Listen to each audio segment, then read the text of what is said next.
A Romany of the Snows being a continuation of the personal histories of Pierre and his people, and the last existing records of Pretty Pierre. By Gilbert Parker. Volume 1. Volume 1. Across the Jumping Sandhills, a lovely bully, the filibuster, the gift of the simple king. Volume 2.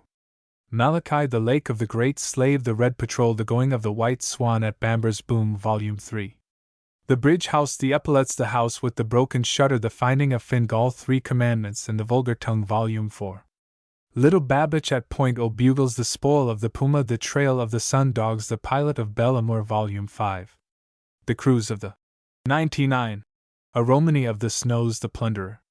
To Sir William C. Van Horn.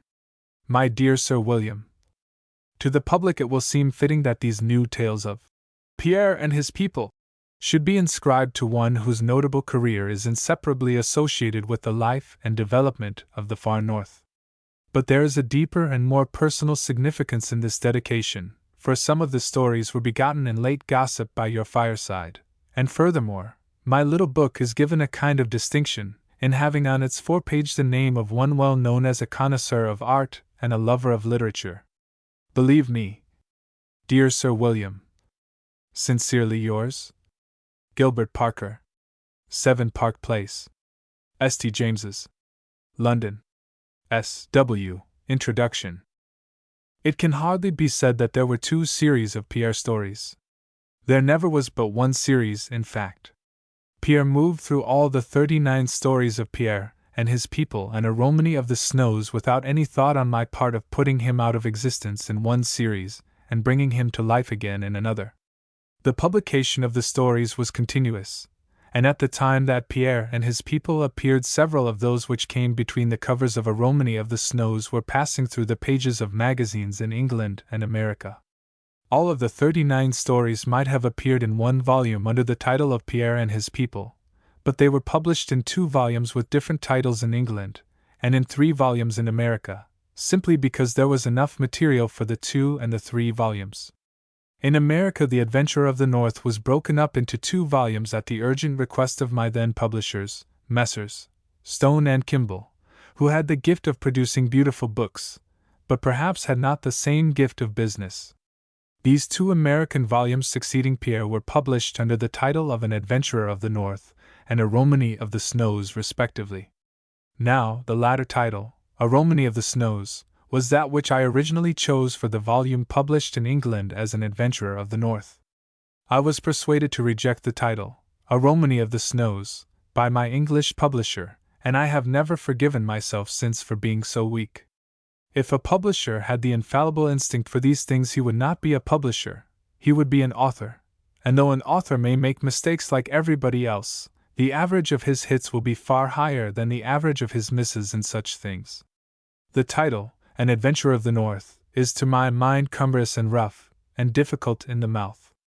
Compare it with some of the stories within the volume itself, for instance, The Going of the White Swan, A Lovely Bully, At Bamber's Boom, At Point O'Bugles, The Pilot of Bellamore, The Spoil of the Puma, A Romany of the Snows, and The Finding of Fingal. There it was, however. I made the mistake and it sticks.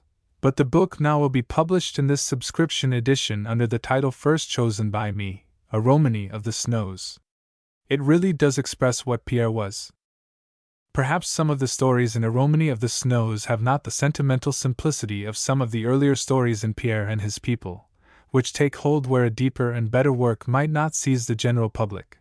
But, reading these later stories after 20 years, I feel that I was moving on steadily to a larger, firmer command of my material, and was getting at closer grips with intimate human things.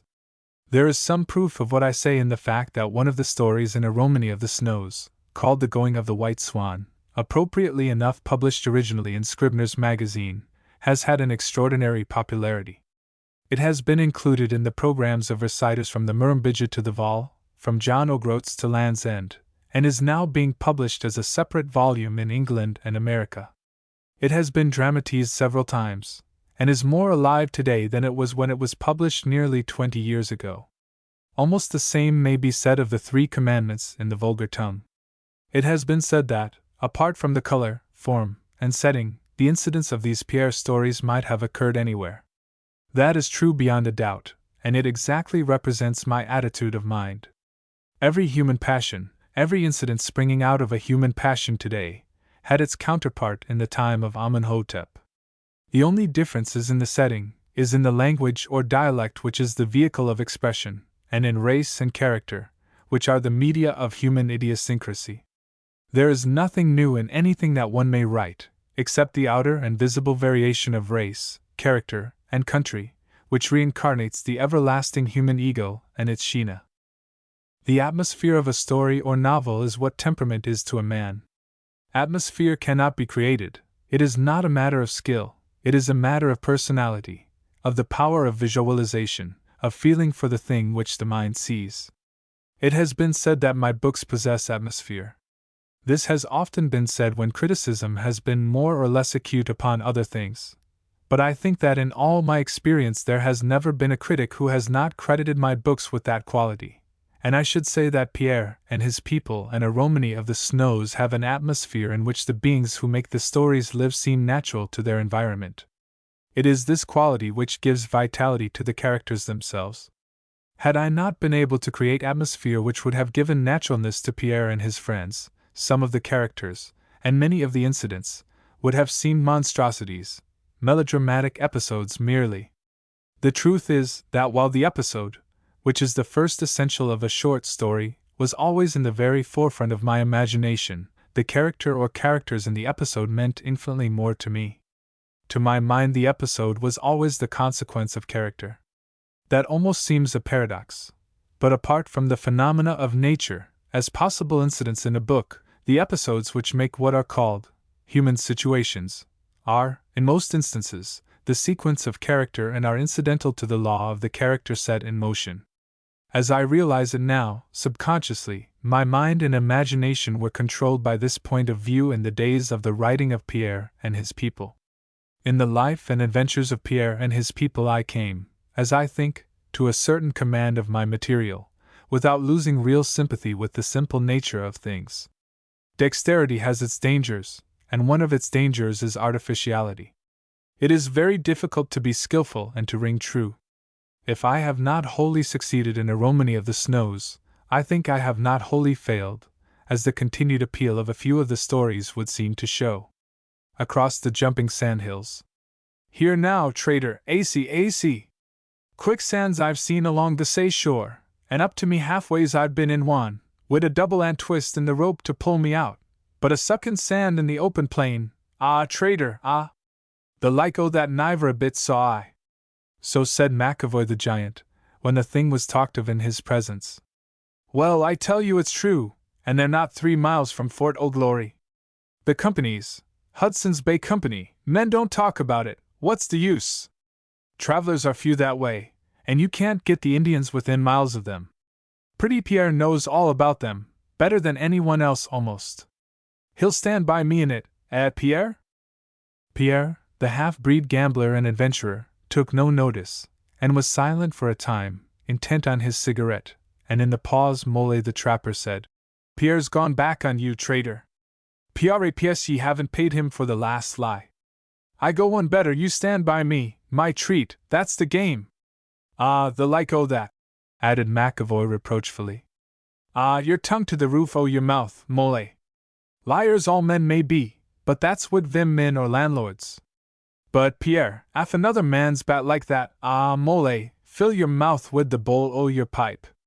Pierre now looked up at the 3 men, rolling another cigarette as he did so, but he seemed to be thinking of a distant matter. Meeting the 3 pairs of eyes fixed on him, his own held them for a moment musingly. Then he lit his cigarette, and half reclining on the bench where he sat, he began to speak, talking into the fire as it were. I was at Guyden Hill, at the company's post there. It was the fall of the year, when you feel that there is nothing so good as life, and the air drinks like wine. You think that sounds like a woman or a priest? Mays, no, the seasons are strange. In the spring I am lazy and sad, in the fall I am gay, I am for the big things to do. This matter was in the fall. I felt that I must move. Yet what to do? There was the thing. Cards, of course. But that's only for times, not for all seasons. So I was like a wild dog on a chain. I had a good horse, Tophet, black as a coal, all raw bones and joint, and a reach like a moose. His legs worked like piston rods. But, as I said, I did not know where to go or what to do. So we used to sit at the post loafing, in the daytime watching the empty plains all panting for travelers, like a young bride waiting her husband for the first time. McAvoy regarded Pierre with delight. He had an unctuous spirit, and his heart was soft for women, so soft that he never had one on his conscience, though he had brushed gay smiles off the lips of many. But that was an amiable weakness in a strong man. "Ah, Pierre," he said coaxingly, "kape it down, AC. Me heart's goin' like a trip hammer at thought aviate. Ah, ease, Pierre." Well, it was like that to me, all sun and a sweet sting in the air. At night to sit and tell tales and such things, and perhaps a little brown brandy, a look at the stars, a half-hour with the cattle, the same old game. Of course, there was the wife of Hilton the factor, fine, always fine to see, but deaf and dumb. We were good friends, Ida and me. I had a hand in her wedding. Holy, I knew her when she was a little girl. We could talk together by signs. She was a good woman, she had never guessed at evil. She was quick, too, like a flash, to read and understand without words. A face was a book to her. Eh bien. One afternoon we were all standing outside the post, when we saw someone ride over the long divide. It was good for the eyes. I cannot tell quite how, but horse and rider were so sharp and clear-cut against the sky, that they looked very large and peculiar. There was something in the air to magnify. They stopped for a minute on the top of the divide, and it seemed like a messenger out of the strange country at the farthest north, the place of legends. But, of course, it was only a traveler like ourselves, for in a half-hour she was with us. Yes, it was a girl dressed as a man. She did not try to hide it, she dressed so for ease. She would make a man's heart leap in his mouth, if he was like McAvoy, or the pious Mole there. Pierre's last 3 words had a touch of irony, for he knew that the trapper had a precious tongue for scripture when a missionary passed that way, and a bad name with women to give it point. Mole smiled sourly, but McAvoy laughed outright, and smacked his lips on his pipe stem luxuriously. "Ah now, Pierre, all me little Phalins, ah," he protested. Pierre swung round on the bench, leaning upon the other elbow, and cherishing his cigarette, presently continued. She had come far and was tired to death, so stiff that she could hardly get from her horse, and the horse too was ready to drop. Handsome enough she looked, for all that, in man's clothes and a peaked cap, with a pistol in her belt. She wasn't big built, just a feathery kind of sapling, but she was set fair on her legs like a man, and a hand that was as good as I have seen, so strong, and like silk and iron with a horse. Well, what was the trouble? For I saw there was trouble. Her eyes had a hunted look, and her nose breathed like a deer's in the chase. All at once, when she saw Hilton's wife, a cry came from her, and she reached out her hands. What would women of that sort do? They were both of a kind. They got into each other's arms. After that there was nothing for us men but to wait. All women are the same, and Hilton's wife was like the rest. She must get the secret first, then the men should know. We had to wait an hour. Then Hilton's wife beckoned to us. We went inside. The girl was asleep. There was something in the touch of Hilton's wife like sleep itself, like music. It was her voice, that touch. She could not speak with her tongue, but her hands and face were words and music. Bien, there was the girl asleep, all clear of dust and stain, and that fine hand it lay loose on her breast, so quiet, so quiet. Enfin, the real story, for how she slept there does not matter, but it was good to see when we knew the story. The trapper was laughing silently to himself to hear Pierre in this romantic mood. A woman's hand, it was the game for a boy, not an adventurer, for the trapper's only creed was that women, like deer, were spoils for the hunter. Pierre's keen eye noted this, but he was above petty anger. He merely said, "If a man have an eye to see behind the face, he understands the foolish laugh of a man, or the hand of a good woman, and that is much. Hilton's wife told us all.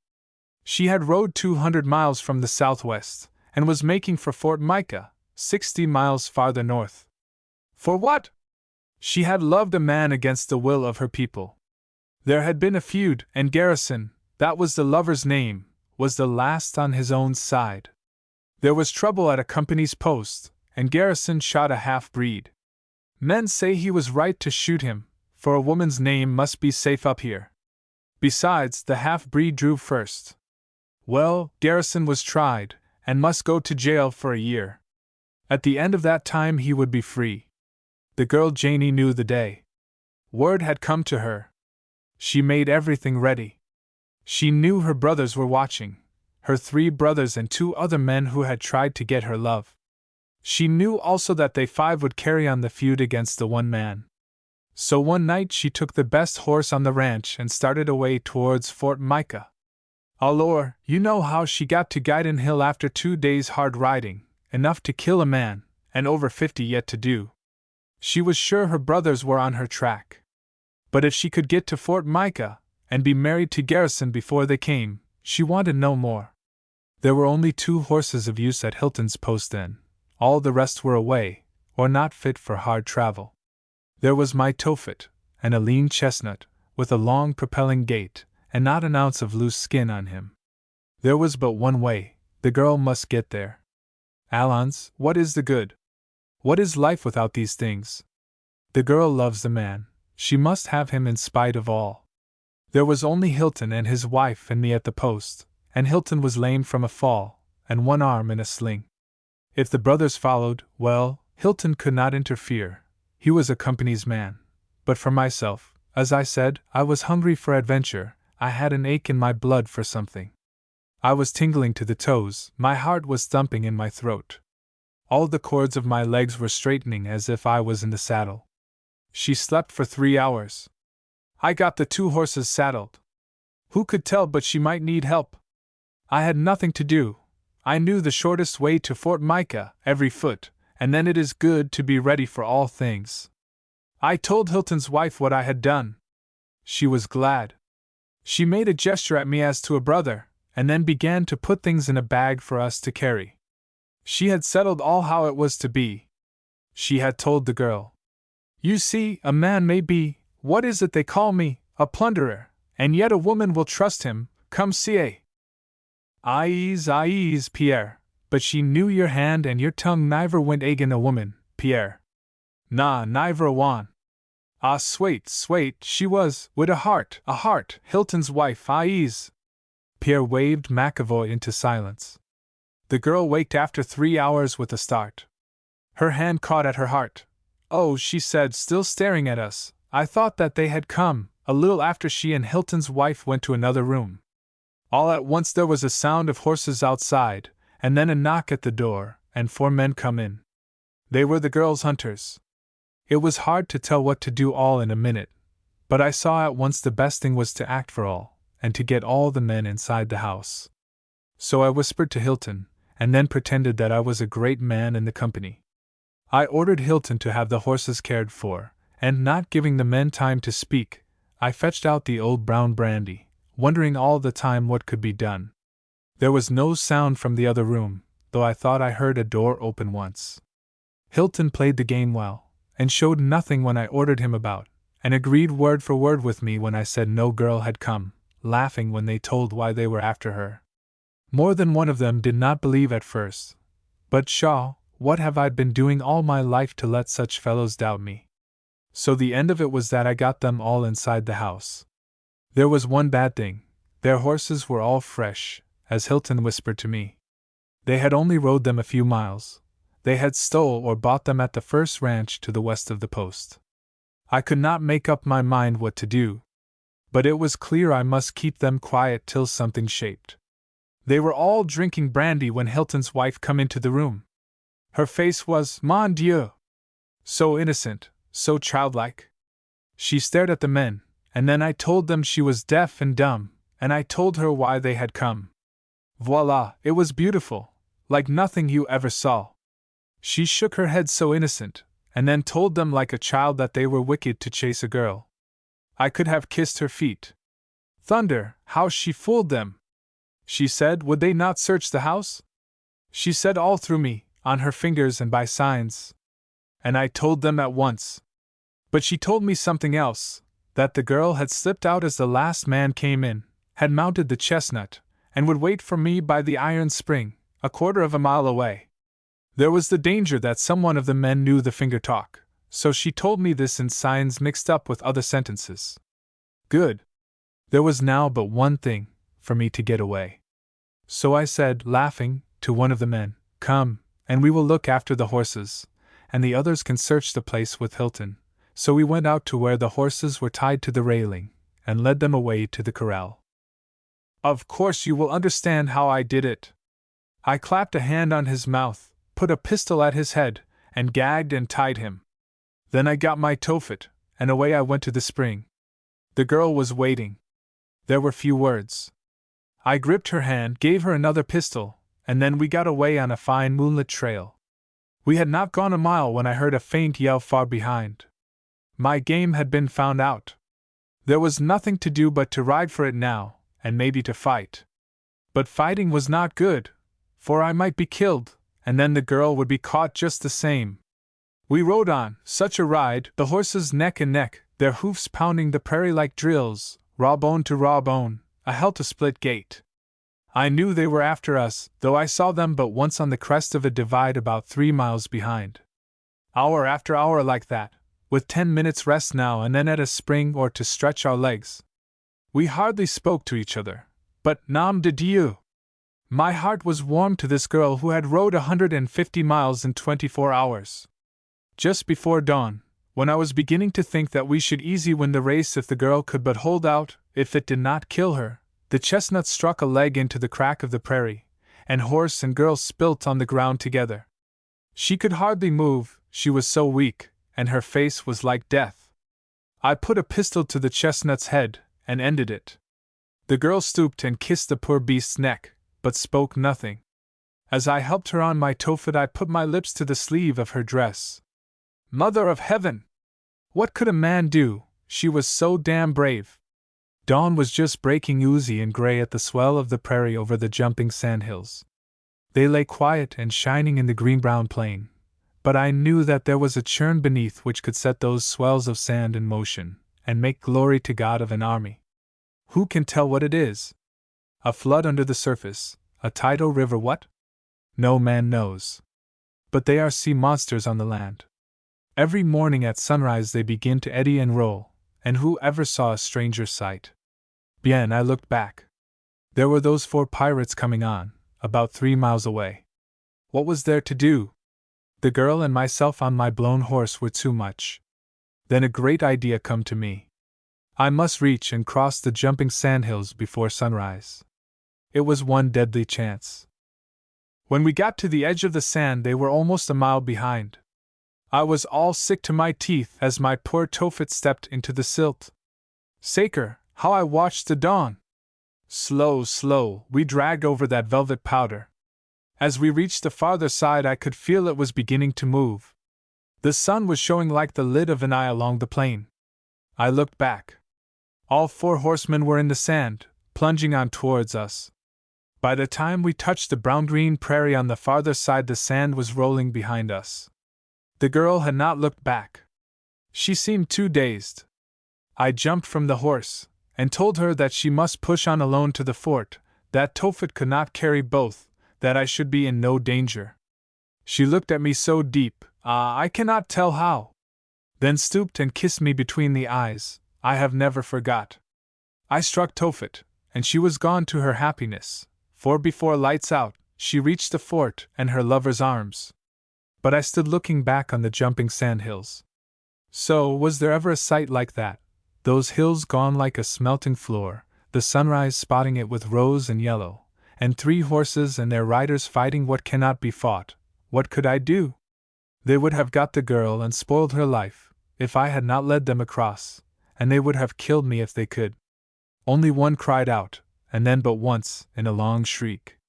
But after, all 3 were quiet as they fought, until they were gone where no man could see, where none cries out so we can hear. The last thing I saw was a hand stretching up out of the sands. There was a long pause, painful to bear, The traitor sat with eyes fixed humbly as a dog's on Pierre. At last McAvoy said, "She kissed ye, Pierre, I.e.s. she did that. Just between the eyes. Do ye's ever see her now, Pierre?" But Pierre, looking at him, made no answer. A lovely bully. He was 7 feet and fat. He came to Fort O'Angel at Hudson's Bay, an immense slip of a lad, very much in the way, fond of horses, a wonderful hand at wrestling, pretending a horrible temper, threatening tragedies for all who differed from him, making the fort quake with his rich roar, and playing the game of bully with a fine simplicity. In winter he fattened, in summer he sweated, at all times he ate eloquently. It was a picture to see him with the undercut of a haunch of deer or buffalo, or with a whole prairie fowl on his plate, his eyes measuring it shrewdly, his coat and waistcoat open, and a clear space about him, for he needed room to stretch his mighty limbs, and his necessity was recognized by all. Occasionally he pretended to great ferocity, but scowl he ever so much, a laugh kept idling in his irregular bushy beard, which lifted about his face in the wind like a mane, or made a kind of underbrush through which his blunt fingers ran at hide and seek. He was Irish, and his name was McAvoy. In later days, when Fort O'Angel was invaded by settlers, he had his time of greatest importance. He had been useful to the chief trader at the fort in the early days, and having the run of the fort and the reach of his knife, was little likely to discontinue his adherents. But he ate and drank with all the dwellers at the post, and abused all impartially. "Malcolm," said he to the trader, "Malcolm, me glutton o' the HBC, that wants the far north for your footstool. Malcolm, you villain, it's me grief that I know you, and me thumb to me nose in token." Wiley and Hatchet, the principal settlers, he abused right and left, and said, "Wasn't there land in the east and west, that you steal the country God made for honest men, you robbers o' the wide world? Me tooth on the book, and I tell you what, it's only me charity that caps me from spoilin' ye. For a wink of me eye, and away you'd go, leaving your tails behind you, and past that shoulder of bear, you pirates, till I come to it sideways, like a hog to war." He was even less sympathetic with Bareback the chief and his braves. "Sons o' Anak Wyar, here today and away tomorrow, like the clods of the valley, and that's your portion, Bareback. It's the word o' the Pentateuch, in pieces you go, like a potter's vessel. Don't shrug your shoulders at me, Bareback, you pig, or you'll think that Ballsbub's loose on the mat. But take a sup o' this whiskey, while you swear wid your hand on your chest, amen to the words o' Tim McAvoy." Beside McAvoy, Pierre, the notorious, was a child in height. Up to the time of the half-breed's coming, the Irishman had been the most outstanding man at Fort O'Angel, and was sure of a good-natured homage, acknowledged by him with a jovial tyranny. Pierre put a flea in his ear. He was pensively indifferent to him even in his most royal moments. He guessed the way to bring down the gusto and pride of this Goliath, but for a purpose, he took his own time, nodding indolently to McAvoy when he met him, but avoiding talk with him. Among the Indian maidens McAvoy was like a king or khan, for they count much on bulk and beauty, and he answered to their standards, especially to Wanta's. It was a sight to see him of a summer day, sitting in the shade of a pine, his shirt open, showing his firm brawny chest, his arms bare, his face shining with perspiration, his big voice gurgling in his beard, his eyes rolling amiably upon the maidens as they passed or gathered near demurely, while he declaimed of mighty deeds in patois or Chinook to the braves. Pierre's humor was of the quietest, most subterranean kind. He knew that McAvoy had not an evil hair in his head, that vanity was his greatest weakness, and that through him there never would have been more half-breed population. There was a tradition that he had a wife somewhere, based upon wild words he had once said when under the influence of bad liquor, but he had roared his accuser the lie when the thing was imputed to him. At Fort St. and Pierre had known an old woman, by name of Kitty Whalen, whose character was all tatters. She had told him that many years agone she had had a broth of a lad for a husband, but because of a sharp word or two across the fire, and the toss of a handful of furniture, he had left her, and she had seen no more of him. "Tall like a chimney he was," said she, "and a chest like a wall, so broad, and a voice like a huntsman's horn, though only a by, and no hair in his face. "Un little I know whether he is dead or alive, but dead belike, for he's sure to come rap against something that'd kill him, for he, the darlin', was that acy and gentle, he wouldn't pull his fightin' iron till he had death in his ribs." Pierre had drawn from her that the name of this man whom she had cajoled into a marriage, being herself 20 years older, and driven to deserting her afterwards, was Tim McAvoy. She had married Mr. Whalen on the assumption that McAvoy was dead. But Mr. Whalen had not the nerve to desert her, and so he departed this life, very loudly lamented by Mrs. Whalen, who had changed her name with no right to do so.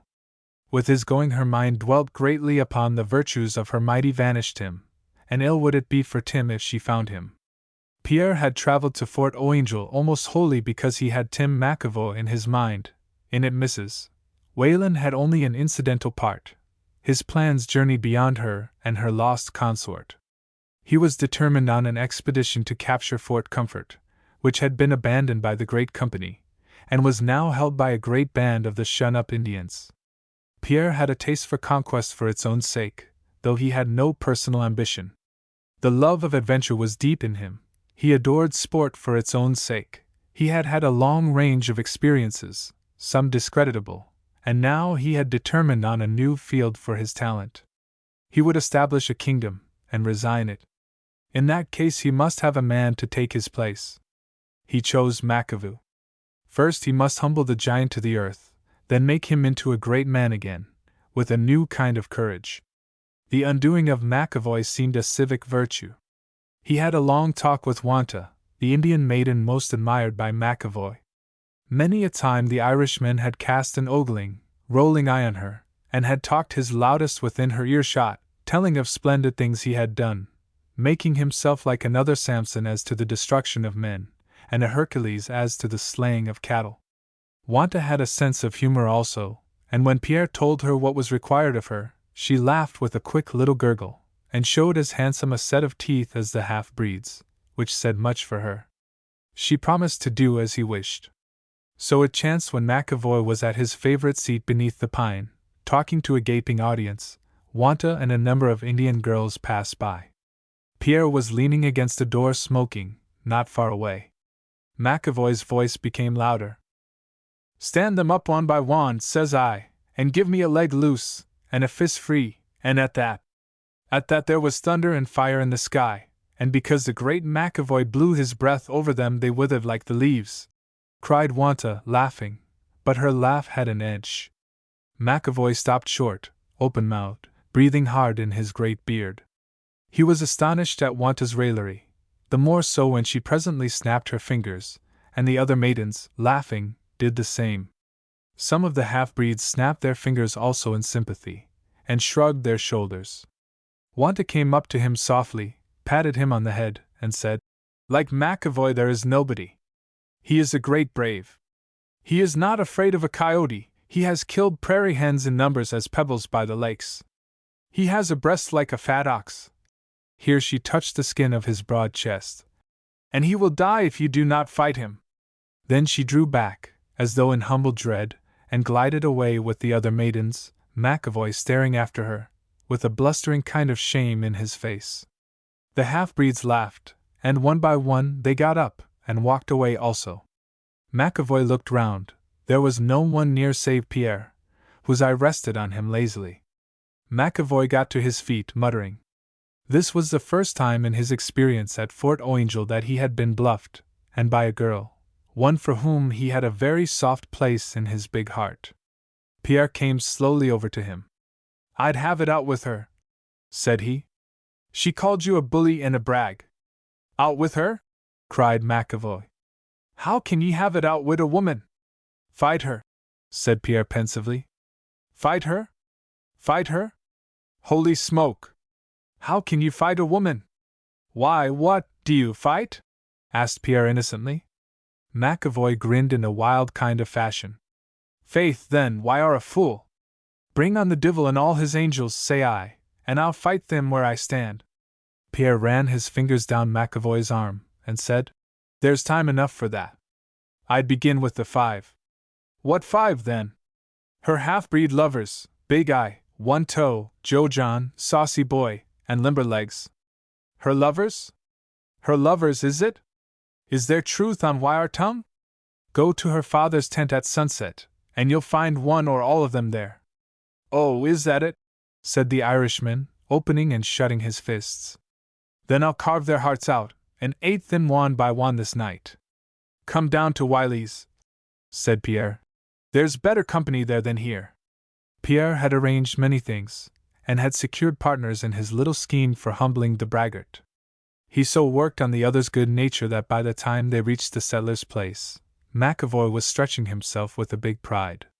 Seated at Wiley's table, with Hatchet and others near, and drink going about, someone drew the giant on to talk, and so deftly and with such apparent innocence did Pierre, by a word here and a nod there, encourage him, that presently he roared at Wiley and Hatchet. Ye shameless buccaneers that push your way into the tracks of honest men, where the company's been 300 years by the will o' God, if it wasn't for me, ye Jack Shepherds. Wiley and Hatchet both got to their feet with pretended rage, saying he'd insulted them both, that he was all froth and brawn, and giving him the lie. Utterly taken aback, McAvoy could only stare, puffing in his beard, and drawing in his legs, which had been spread out at angles. He looked from Wiley to the impassive Pierre. Buccaneers, you callous? Wiley went on. Well, we'll have no more of that, or there'll be trouble at Fort O'Angel. Ah, sure, why are only jokin', said McAvoy. For I love ye scoundrels. It's only me fun. For fun like that you'll pay, ruffian, said Hatchet, bringing down his fist on the table with a bang. McAvoy stood up. He looked confounded, but there was nothing of the coward in his face. Oh, well, said he, I'll be goin', for ye've got wire teeth all rasp and dot. As he went, the two men laughed after him mockingly. Wind like a bag, said Hatchet. Bone like a marrow-fat pea, added Wiley. McAvoy was at the door, but at that he turned. If ye care to sail egg in that wind, and gnaw on that bone, I not be sayin' you know. Will tonight do, at sunset? Said Wiley. Bedad then, me be wise, sunset'll do, and not more than 2 at a time, he added softly, all the roar gone from his throat. Then he went out, followed by Pierre. Hatchet and Wiley looked at each other and laughed a little confusedly. What's that he said? Muttered Wiley. Not more than 2 at a time, was it? That was it. I don't know that it's what we bargained for, after all. He looked round on the other settlers present, who had been awed by the childlike, earnest note in McAvoy's last words. They shook their heads now a little sagely. They weren't so sure that Pierre's little game was so jovial as it had promised. Even Pierre had hardly looked for so much from his giant as yet.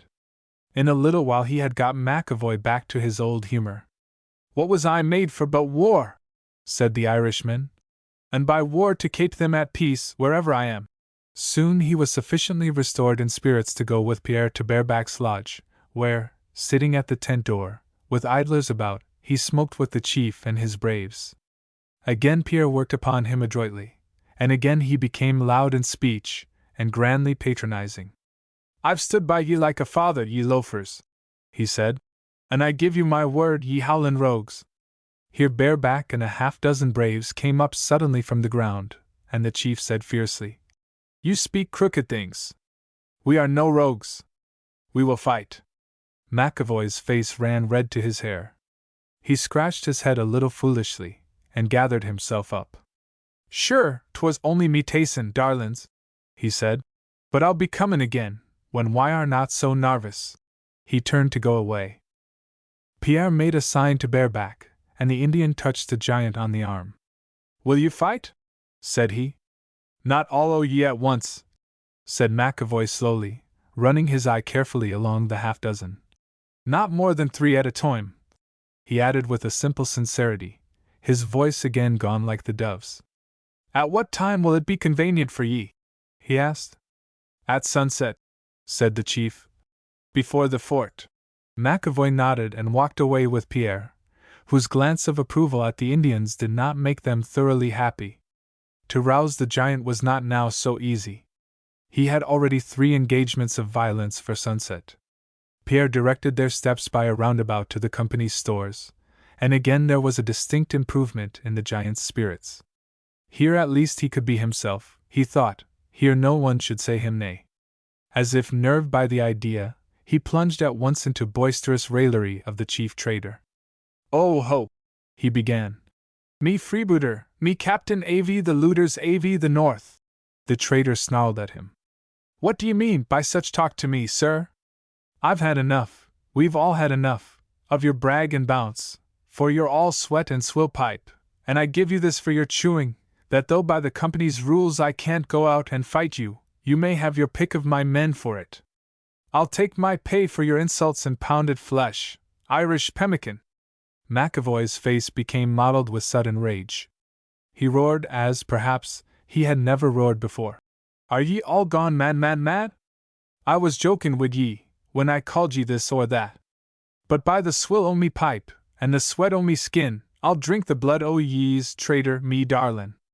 And all I'll ask is, that ye make me tonight when the rest o' the pack is in front o' the fort, but not more than 4 o' ye's at a time, for little scrawny rats as why are, too many o' ye's wad be in me way." He wheeled and strode fiercely out. Pierre smiled gently. "He's a great bully that, isn't he, traitor? There'll be fun in front of the fort tonight. For he's only bragging, of course, eh?"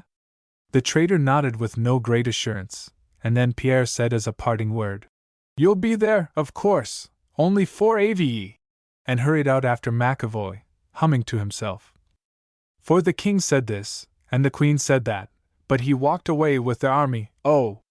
So far Pierre's plan had worked even better than he expected, though McAvoy's moods had not been altogether after his imaginings. He drew alongside the giant, who had suddenly grown quiet again. McAvoy turned and looked down at Pierre with the candor of a schoolboy, and his voice was very low. "It's a long time ago, I'm thinkin'," he said, "since I lost me frinds, ages and ages ago. For me frinds are me enemies now, and that makes a man old. But I'll not say that it cripples his arm or humbles his back."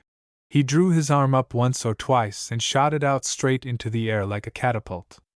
"It's all right," he added very softly. "And half-breed me be why, if me frinds have turned enemies, why I'm thinkin' me enemy has turned frind, for that I'm sure you were, and this I'm certain why are. So here's the grip av me fist, and y'all have it." Pierre remembered that disconcerting, iron grip of friendship for many a day. He laughed to himself to think how he was turning the braggart into a warrior. "Well," said Pierre, "what about those 5 at Wanta's tent? I'll be there when the sun dips below the little red hill," he said, as though his thoughts were far away, and he turned his face towards Wanta's tent. Presently he laughed out loud. "It's many a long day," he said, "since—" Then he changed his thoughts. "They've spoke sharp words in me teeth," he continued, "and they'll pay for it. Bounce! Sweat! Brag! Wind! Is it? There's dancin' bant this night, me darlins. Are you sure you'll not run away when they come on?" said Pierre, a little ironically. "Is that the word av a frind?" replied McAvoy, a hand fumbling in his hair. "Did you never run away when faced?" Pierre asked pitilessly. "I never turned tail from a man, though, to be sure, it's been more talk than fight up here. Fort St.'s been but a graveyard for fun these years." Well," persisted Pierre. "But did you never turn tail from a slip of a woman?" The thing was said idly. McAvoy gathered his beard in his mouth, chewing it confusedly. "You've a keen tongue for a question," was his reply. "What for should any man run from a woman? When the furniture flies, and the woman knows more of the world in a day than the man does in a year, and the man's a hulking bit of an Irishman, and then things are so and so." McAvoy drew back dazed, his big legs trembling. "Come into the shade of these maples," said Pierre, "for the sun has set you quaking a little." And he put out his hand to take McAvoy's arm. The giant drew away from the hand, but walked on to the trees. His face seemed to have grown older by years on the moment. "What's this YR sayin' to me?" he asked hoarsely. "What do you know, AV, that woman?" "Malahide is a long way off," said Pierre. "But when one travels, why shouldn't the other?" McAvoy made a helpless motion with his lumbering hand. "Mother o' Saints," he said. "Has it come to that, after all these years?" Is she? Tell me where she is, me friend, and you'll niver want an arm to fight for ye, and the half avy a blanket, while I have one. But you'll run as you did before, if I tell you, and there'll be no fighting tonight, accordin' to the word you've given. No fightin', did ye say? And run away, is it? Then this in your eye, that if ye'll bring an army, I'll fight till the skin is in rags on me bones, when it's only men that's before me, but woman, and that wan. Faith, I'd run, I'm thinkin', as I did, you know when. Don't tell me that she's here, man, Ara, don't say that. There was something pitiful and childlike in the big man's voice, so much so that Pierre, calculating gamester as he was, and working upon him as he had been for many weeks, felt a sudden pity, and dropping his fingers on the other's arm, said, No, McAvoy, my friend, she is not here, but she is at Fort St. or was when I left there. McAvoy groaned. Does she know that I'm here? He asked. I think not. Fort St. is far away, and she may not hear. What is she doing? Keeping your memory and Mr. Wayland's green. Then Pierre told him somewhat bluntly what he knew of Mrs. McAvoy. I'd rather face Balsbub himself than her, said McAvoy. And she's sure to find me. Not if you do as I say. And what is it ye say, little man? Come away with me where she'll not find you. And where's that, Pierre darlin'? I'll tell you that when tonight's fighting's over. Have you a mind for Wanta? He continued. I've a mind for Wanta and many another as fine, but I'm a married man, he said, by priest and by book, and I can't forget that, though the woman's to me as the pit below. Pierre looked curiously at him. You're a wonderful fool, he said, but I'm not sure that I like you less for that. There was Sean M. Gann, but it is no matter. He sighed and continued. When tonight is over you shall have work and fun that you've been fattening for this many a year, and the woman not find you, be sure of that. Besides, he whispered in McAvoy's ear, poor divil, she'd always a throat for that, but it's a horrible death to die, I'm thinkin' dot. McAvoy's chin dropped on his breast. When the sun was falling below Little Red Hill, McAvoy came to Wanta's tent. Pierre was not far away. What occurred in the tent Pierre never quite knew, but presently he saw Wanta run out in a frightened way, followed by the 5 half-breeds, who carried themselves awkwardly. Behind them again, with head shaking from one side to the other, traveled McAvoy, and they all marched away towards the fort. Well, said Pierre to Wanta, he is amusing, so big a coward, No, she said. You are wrong. He is no coward. He is a great brave. He spoke like a little child, but he said he would fight them all when their turn came, interposed Pierre, with a fine bead of humor in his voice. Well, you see he has much to do. He pointed towards the fort, where people were gathering fast. The strange news had gone abroad, and the settlement, laughing joyously, came to see McAvoy swagger. They did not think there would be fighting. Those whom McAvoy had challenged were not so sure. When the giant reached the open space in front of the fort, he looked slowly round him. A great change had come over him. His skin seemed drawn together more firmly, and running himself up finely to his full height, he looked no longer the lounging braggart. Pierre measured him with his eye, and chuckled to himself. McAvoy stripped himself of his coat and waistcoat, and rolled up his sleeves. His shirt was flying at the chest. He beckoned to Pierre. Are you standin' me friend in this? He said. Now and after, said Pierre. His voice was very simple. I never felt as I do since the day the Coast Guardsmen dropped on me in Ireland far away, and I drew blood in every one o' them. Fine beautiful bewise they looked, stretchin' out on the ground one by one. Do ye know the double and twist? He suddenly added. For it's a honey trick when they gather in you, and you can't be layin' out wid your fists. It plays the divil wid the spines avy thim. Will ye have a drop avy drink, cold water, man, near, and a sponge betune whiles? For there's Manny in the play, makin' up for lost time. Come on, he added to the 2 settlers, who stood not far away. For ye began the trouble, and we'll settle according to A, B, C. Wiley and Hatchet were there. Responding to his call, they stepped forward, though they had now little relish for the matter. They were pale, but they stripped their coats and waistcoats, and Wiley stepped bravely in front of McAvoy. The giant looked down on him, arms folded. "I said 2 of you," he crooned, as if speaking to a woman. Hatchet stepped forward also. An instant after, the settlers were lying on the ground at different angles, bruised and dismayed, and little likely to carry on the war. McAvoy took a pail of water from the ground, drank from it lightly, and waited. None other of his opponents stirred. "There's 3 Injuns," he said. "3 rid divils that wants showin' the way to their happy hunting grounds. Sure, why are comin', ain't you, me darlins?" he added coaxingly, and he stretched himself, as if to make ready. Bareback, the chief, now harangued the 3 Indians, and they stepped forth warily. They had determined on strategic wrestling, and not on the instant activity of fists. But their wheeliness was useless, for McAvoy's double-end twist came near to lessening the Indian population of Fort O'Angel. It only broke a leg and an arm, however. The Irishman came out of the tangle of battle with a wild kind of light in his eye, his beard all torn, and face battered. A shout of laughter, admiration, and wonder went up from the crowd. There was a moment's pause, and then McAvoy, whose blood ran high, stood forth again. The traitor came to him. "Must this go on?" he said. "Haven't you had your fill of it?" Had he touched McAvoy with a word of humor, the matter might have ended there, but now the giant spoke loud, so all could hear. "Had me fill aviate, traitor, me angel? I'm only gittin' the taste aviate. And ye'll plaze bring on your men, for it was, for the feed av Irish pemmican." The traitor turned and swore at Pierre, who smiled enigmatically. Soon after, 2 of the best fighters of the company's men stood forth. McAvoy shook his head. "4, I said, and 4 I'll have, or I'll ate the heads off these." Shamed, the traitor sent forth 2 more. All on an instant the 4 made a rush on the giant, and there was a stiff minute after, in which it was not clear that he was happy.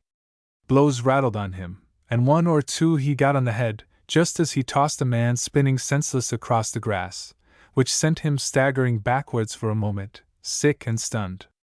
Pierre called over to him swiftly, "Remember Malahide!" This acted on him like a charm. There never was seen such a shattered bundle of men as came out from his hands a few minutes later. As for himself, he had but a rag or 2 on him, but stood unmindful of his state, and the fever of battle untamable on him. The women drew away. "Now, me babes o' the wood," he shouted, "that sit at the feet av the finest Injun woman in the north, though she's no friend o' mine, and aren't fit to kiss her moccasin, comin' wid you, till I have me fun wid your spines." But a shout went up, and the crowd pointed. There were the 5 half-breeds running away across the plains. The game was over. "Here's some clothes, man, for heaven's sake put them on," said the traitor. Then the giant became conscious of his condition, and like a timid girl he hurried into the clothing. The crowd would have carried him on their shoulders, but he would have none of it. "I've only 1 friend here," he said, "and it's Pierre. Into his shanty I go and no other." "Come, mon ami," said Pierre, "for tomorrow we travel far." "And what for that?" said McAvoy. Pierre whispered in his ear, "To make you a king, my lovely bully." The filibuster. Pierre had determined to establish a kingdom, not for gain, but for conquest's sake. But because he knew that the thing would pall, he took with him McAvoy the giant, to make him king instead. But first he made McAvoy from a lovely bully, a bulk of good-natured brag, into a Hercules of fight, for, having made him insult, and be insulted by, near a score of men at Fort O'Angel, he also made him fight them by 2s, 3s, and 4s, all on a summer's evening, and send them away broken. McAvoy would have hesitated to go with Pierre, were it not that he feared a woman. Not that he had wronged her, she had wronged him, she had married him. And the fear of one's own wife is the worst fear in the world. But though his heart went out to women, and his tongue was of the race that beguiles, he stood to his lines, like a man, and people wondered. Even Wanta, the daughter of Foot in the Sun, only bent him, she could not break him to her will.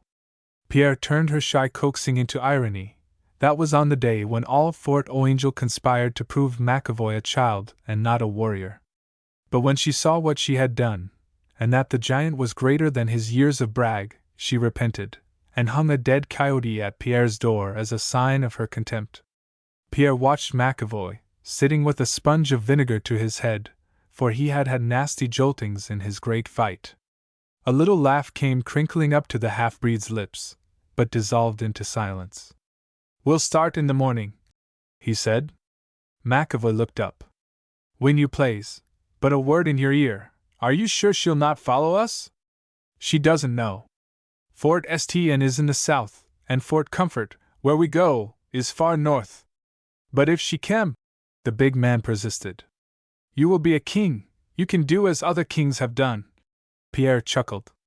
The other shook his head. "Says Father Nolan to me, says he, "'Tis till death us do part, and no man put asunder,' and I'll stand by that, though I'd slice out the best 10 years avy me life, if I niver saw her face again.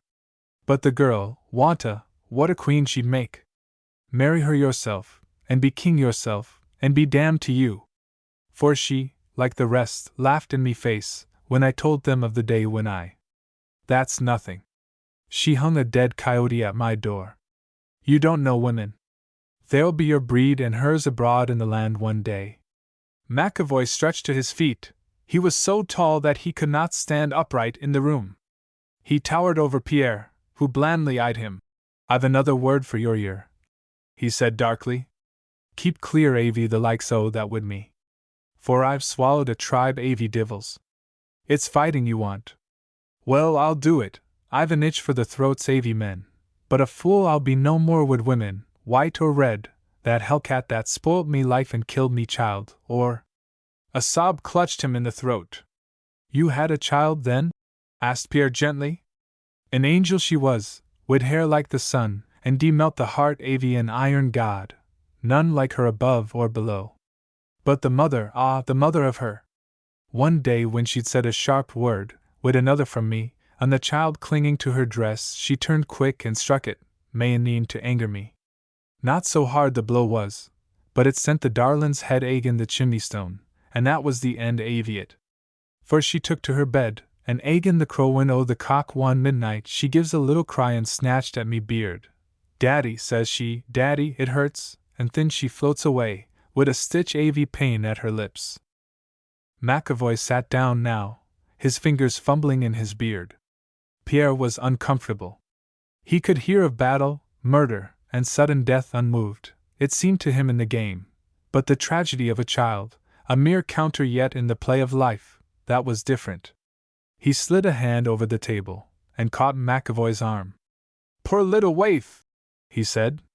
McAvoy gave the hand a grasp that turned Pierre sick, and asked, "Had ye ever a child avy wire own, Pierre ever one at all?" "Never," said Pierre dreamily. "And I've traveled far. A child, is a wonderful thing. Poor little waif!" They both sat silent for a moment. Pierre was about to rise, but McAvoy suddenly pinned him to his seat with this question. "Did why ever have a wife, then, Pierre?" Pierre turned pale. A sharp breath came through his teeth. He spoke slowly. "Yes, once." "And she died?" asked the other, awed. "We all have our day," he replied enigmatically. "And there are worse things than death." Well, mon ami, let us talk of other things. Tomorrow we go to conquer. I know where I can get 5 men I want. I have ammunition and dogs." A few minutes afterwards Pierre was busy in the settlement. At the fort he heard strange news. A new batch of settlers was coming from the south, and among them was an old Irish woman who called herself now Mrs. Whalen, now Mrs. McAvoy. She talked much of the lad she was to find, one Tim McAvoy, whose famed gossip had brought to her at last. She had clung on to the settlers, and they could not shake her off.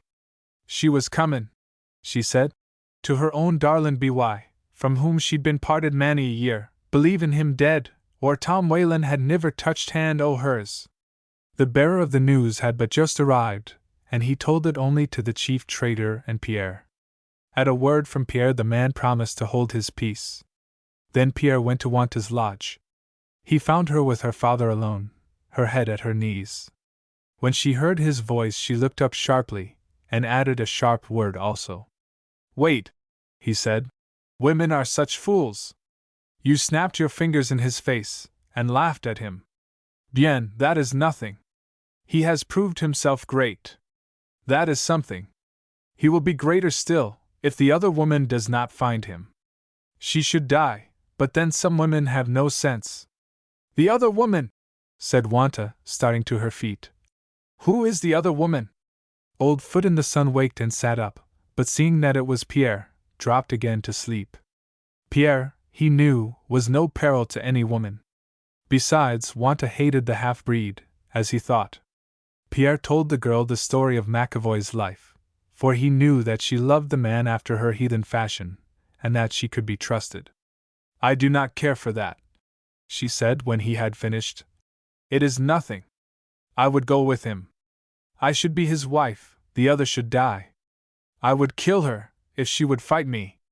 I know the way of knives, or a rifle, or a pinch at the throat, she should die. Yes, but that will not do. Keep your hands free of her. Then he told her that they were going away. She said she would go also. He said no to that, but told her to wait, and he would come back for her. Though she tried hard to follow them, they slipped away from the fort in the moist gloom of the morning, the brown grass rustling, the prairie hens fluttering, the osiers soughing as they passed, the spirit of the north, ever hungry, drawing them on over the long divides. They did not see each other's faces till dawn. They were guided by Pierre's voice. None knew his comrades. Besides Pierre and McAvoy, there were 5 half-breeds: Noel, Little Babbage, Corvette, Josh, and Jacques Parfait. When they came to recognize each other, they shook hands and marched on. In good time they reached that wonderful and pleasant country between the barren grounds and the lake of Silver Shallows. To the north of it was Fort Comfort, which they had come to take. McAvoy's rich voice roared as of old, before his valor was questioned and maintained, at Fort O'Angel. Pierre had diverted his mind from the woman who, at Fort O'Angel, was even now calling heaven and earth to witness that Tim McAvoy was her McAvoy and no other, and she'd find him, the divil and darlin', wid an arm like Broin Boreham, and a chest you could build a house on, if she walked till doomsday. McAvoy stood out grandly, his fat all gone to muscle, blowing through his beard, puffing his cheek, and ready with tale or song. But now that they were facing the business of their journey, his voice got soft and gentle, as it did before the fort, when he grappled his foes 2 by 2 and 3 by 3, and wrung them out. In his eyes there was the thing which counts as many men in any soldier's sight, when he leads in battle. As he said himself, he was made for war, like Malachi O. the Golden Collar. Pierre guessed that just now many of the Indians would be away for the summer hunt, and that the fort would perhaps be held by only a few score of braves, who, however, would fight when they might easier play. He had no useless compunctions about bloodshed. A human life he held to be a trifle in the big sum of time, and that it was of little moment when a man went, if it seemed his hour.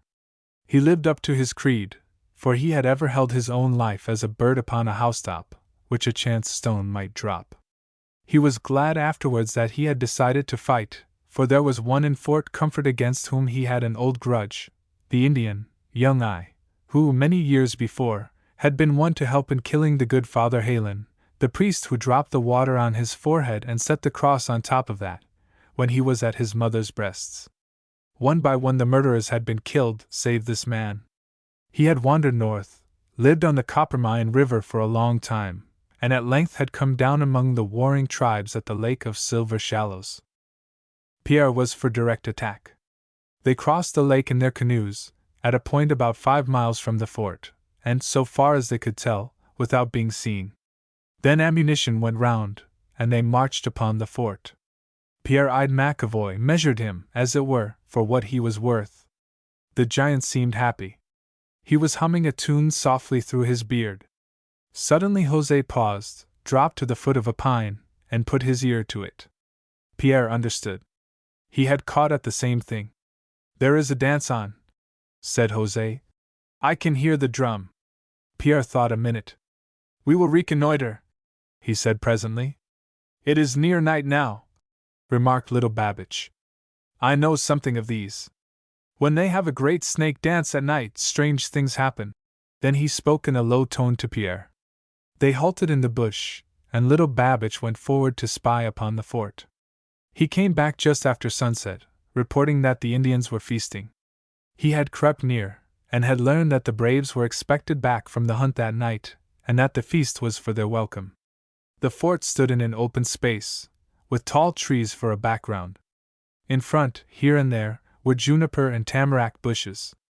Pierre laid his plans immediately, and gave the word to move on. Their presence had not been discovered, and if they could but surprise the Indians, the fort might easily be theirs.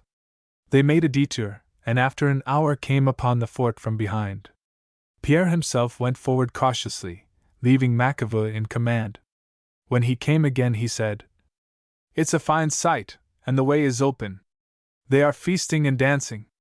If we can enter without being seen, we are safe, except for food. We must trust for that. Come on." When they arrived at the margin of the woods, a wonderful scene was before them. A volcanic hill rose up on one side, gloomy and stern, but the reflection of the fires reached it, and made its sides quiver. The rock itself seemed trembling. The somber pines showed up, a wall all round, and in the open space, turreted with fantastic fires, the Indians swayed in and out with weird chanting, their bodies mostly naked, and painted in strange colors. The earth itself was still and sober. Scarce a star peeped forth. A purple velvet curtain seemed to hang all down the sky, though here and there the flame bronzed it. The Indian lodges were empty, save where a few children squatted at the openings. The seven stood still with wonder, till Pierre whispered to them to get to the ground and crawl close in by the walls of the fort, following him. They did so, McAvoy breathing hard, too hard, for suddenly Pierre clapped a hand on his mouth. They were now near the fort, and Pierre had seen an Indian come from the gate. The brave was within a few feet of them. He had almost passed them, for they were in the shadow, but Jose had burst a puffball with his hand, and the dust, flying up, made him sneeze. The Indian turned and saw them. With a low cry and the spring of a tiger, Pierre was at his throat, and in another minute they were struggling on the ground. Pierre's hand never let go. His comrades did not stir. He had warned them to lie still. They saw the terrible game played out within arm's length of them. They heard Pierre say at last, as the struggles of the Indians ceased, "Beast! You had Father Helen's life. I have yours." There was one more wrench of the Indian's limbs, and then he lay still. They crawled nearer the gate, still hidden in the shadows and the grass. Presently they came to a clear space. Across this they must go, and enter the fort before they were discovered. They got to their feet, and ran with wonderful swiftness, Pierre leading, to the gate. They had just reached it when there was a cry from the walls, on which two Indians were sitting. The Indians sprang down, seized their spears, and lunged at the seven as they entered. One spear caught little Babbage in the arm as he swung aside, but with the butt of his musket Noel dropped him. The other Indian was promptly handled by Pierre himself. By this time Corvette and Jose had shut the gates, and the fort was theirs, an easy conquest. The Indians were bound and gagged. The adventurers had done it all without drawing the attention of the howling crowd without. The matter was in its infancy, however. They had the place, but could they hold it? What food and water were there within? Perhaps they were hardly so safe besieged as besiegers. Yet there was no doubt on Pierre's part. He had enjoyed the adventure so far up to the hilt. An old promise had been kept, and an old wrong avenged. "What's to be done now?" said McAvoy. "There'll be hell's own racket, and they'll come on like a flood." "To wait," said Pierre, "and damn the flood as it comes.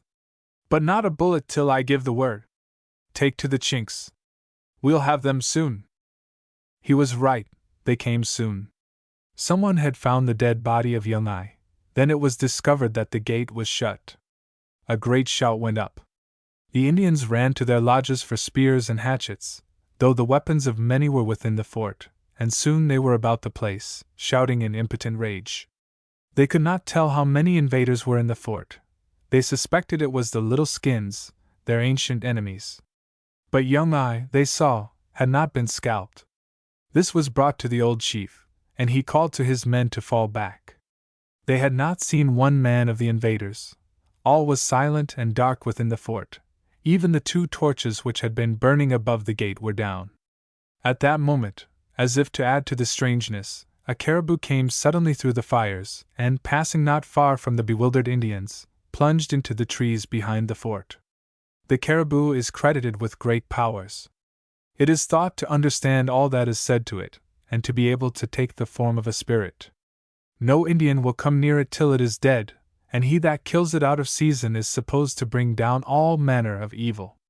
So at this sight they cried out, the women falling to the ground with their faces in their arms, that the caribou had done this thing. For a moment they were all afraid. Besides, as a brave showed, there was no mark on the body of young I. Pierre knew quite well that this was a bull caribou, traveling wildly till he found another herd. He would carry on the deception. Wail for the dead, as your women do in Ireland. That will finish them, he said to McAvoy. The giant threw his voice up and out, so that it seemed to come from over the fort to the Indians, weird and crying. Even the half-breeds standing by felt a light shock of unnatural excitement. The Indians without drew back slowly from the fort, leaving a clear space between. McAvoy had uncanny tricks with his voice, and presently he changed the song into a shrill, wailing whistle, which went trembling about the place and then stopped suddenly. Sure, that's a poor game, Pierre, he whispered. And I'd rather be plunged in their hides with bullets, or given the Dublin twist. It's fightin' I come for, and not the trick av mother kill Kevin. Pierre arranged a plan of campaign at once. Every man looked to his gun, the gates were slowly opened, and McAvoy stepped out. Pierre had thrown over the Irishman's shoulders the great skin of a musk ox which he had found inside the stockade. He was a strange, immense figure, as he walked into the open space, and folding his arms, looked round. In the shadow of the gate behind were Pierre and the half-breeds, with guns cocked. McAvoy had lived so long in the north that he knew enough of all the languages to speak to this tribe. When he came out, a murmur of wonder ran among the Indians. They had never seen anyone so tall, for they were not great of stature, and his huge beard and wild shock of hair were a wonderful sight. He remained silent, looking on them. At last the old chief spoke. Who are you? I am a great chief from the hills of the mighty men, come to be your king, was his reply. He is your king, cried Pierre in a strange voice from the shadow of the gate, and he thrust out his gun barrel, so that they could see it. The Indians now saw Pierre and the half-breeds in the gateway, and they had not so much awe. They came a little nearer, and the women stopped crying. A few of the braves half raised their spears. Seeing this, Pierre instantly stepped forward to the giant. He looked a child in stature thereby. He spoke quickly and well in the Chinook language. This is a mighty man from the hills of the mighty men. He has come to rule over you, to give all other tribes into your hands, for he has strength like 1,000, and fears nothing of gods nor men. I have the blood of red men in me. It is I who have called this man from his distant home.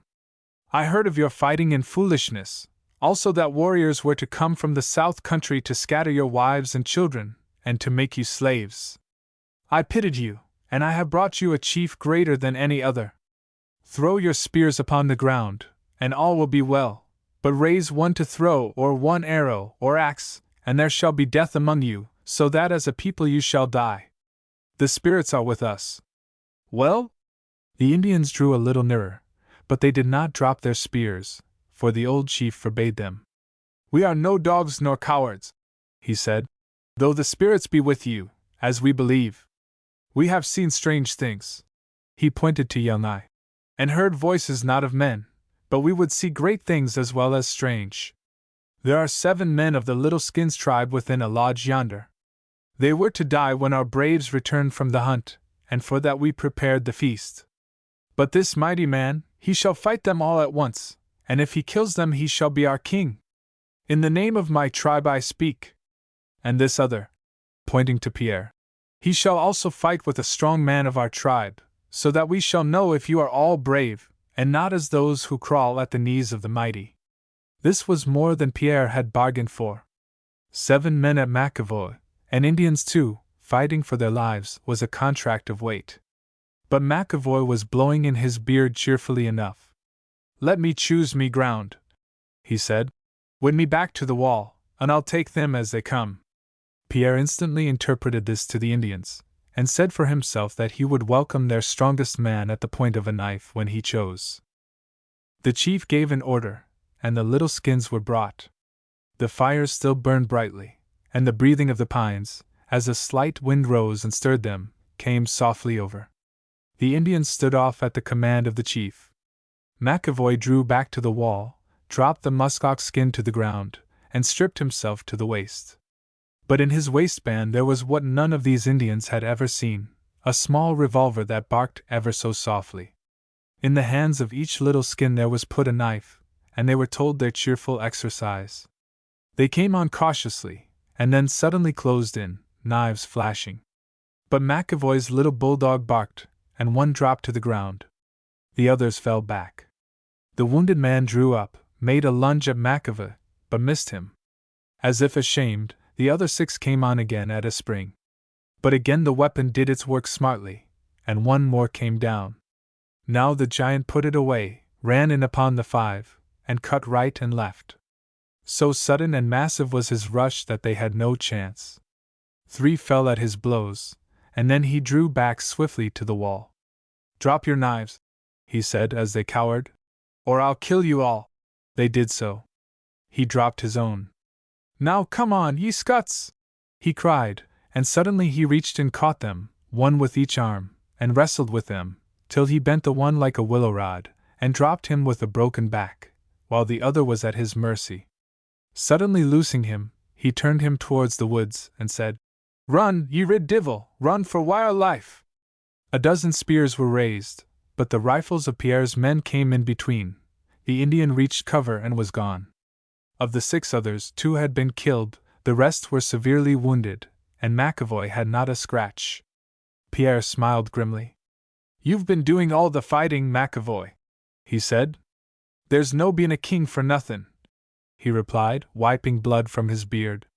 "It's my turn now, but keep your rifles ready, though I think there's no need." Pierre had but a short minute with the champion, for he was an expert with the knife. He carried away 4 fingers of the Indian's fighting hand, and that ended it, for the next instant the point was at the red man's throat. The Indian stood to take it like a man, but Pierre loved that kind of courage, and shot the knife into its sheath instead. The old chief kept his word, and after the spears were piled, he shook hands with McAvoy, as did his braves one by one, and they were all moved by the sincerity of his grasp. Their arms were useless for some time after. They hailed as their ruler, King McAvoy. For men are like dogs, they worship him who beats them. The feasting and dancing went until the hunters came back. Then there was a wild scene, but in the end all the hunters, satisfied, came to greet their new king. The king himself went to bed in the fort that night, Pierre and his bodyguard, by name Noel, Little Babbage, Corvette, Jose, and Parfait, its only occupants, singing joyfully.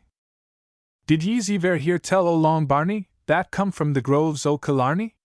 He went for a king, oh, he went for a king, but he niver came back to Killarney wid his crown, and his sword, and his army." As a king, McAvoy was a success, for the brag had gone from him. Like all his race, he had faults as a subject, but the responsibility of ruling set him right. He found in the fort an old sword and belt, left by some Hudson's Bay Company's man, and these he furbished up and wore. With Pierre's aid he drew up a simple constitution, which he carried in the crown of his cap, and he distributed beads and gaudy trappings as marks of honor. Nor did he forget the frequent pipe of peace, made possible to all by generous gifts of tobacco. Anyone can found a kingdom abaft the barren grounds with tobacco, beads, and red flannel. For very many weeks it was a happy kingdom. But presently Pierre yawned, and was ready to return. 3 of the half-breeds were inclined to go with him. Jose and Little Babbage had formed alliances which held them there. Besides, King McAvoy needed them. On the eve of Pierre's departure a notable thing occurred. A young brave had broken his leg in hunting, had been picked up by a band of another tribe, and carried south. He found himself at last at Fort O'Angel. There he had met Mrs. Whalen, and for presents of tobacco, and purple and fine linen, he had led her to her consort. That was how the king and Pierre met her in the yard of Fort Comfort one evening of early autumn. Pierre saw her first, and was for turning the king about and getting him away, but it was too late. Mrs. Whalen had seen him, and she called out at him, "Oh, Tim! Me jewel, me king, have I found ye, me emperor?" She ran at him, to throw her arms round him.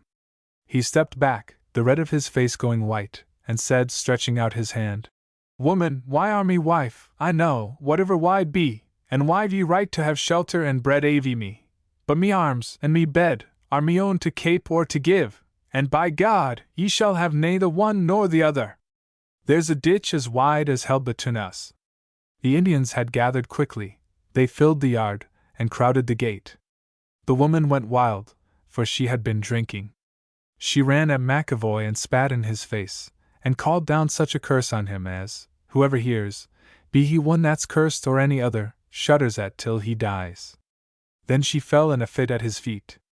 McAvoy turned to the Indians, stretched out his hands and tried to speak, but could not. He stooped down, picked up the woman, carried her into the fort, and laid her on a bed of skins. "What will you do?" asked Pierre. "She is my wife," he answered firmly. "She lived with Whalen. She must be cared for," was the reply. Pierre looked at him with a curious quietness. "I'll get liquor for her," he said presently. He started to go, but turned and felt the woman's pulse. "You would keep her?" he asked. "Bring the liquor." McAvoy reached for water, and dipping the sleeve of his shirt in it, wetted her face gently. Pierre brought the liquor, but he knew that the woman would die. He stayed with McAvoy beside her all the night. Towards morning her eyes opened, and she shivered greatly. "It's bitter cold," she said. "You'll put more wood on the fire, Tim, for the babe must be kept warm." She thought she was at Malahide. "Oh, wurra, but 'tis freezin'," she said again. "Why d'ye kape the door open when the child's perishin'?" McAvoy sat looking at her, his troubles shaking him. "I'll shut the door myself, thin," she added. "For 'twas I that lifted open, Tim." She started up, but gave a cry like a wailing wind, and fell back. "The door is shut," said Pierre.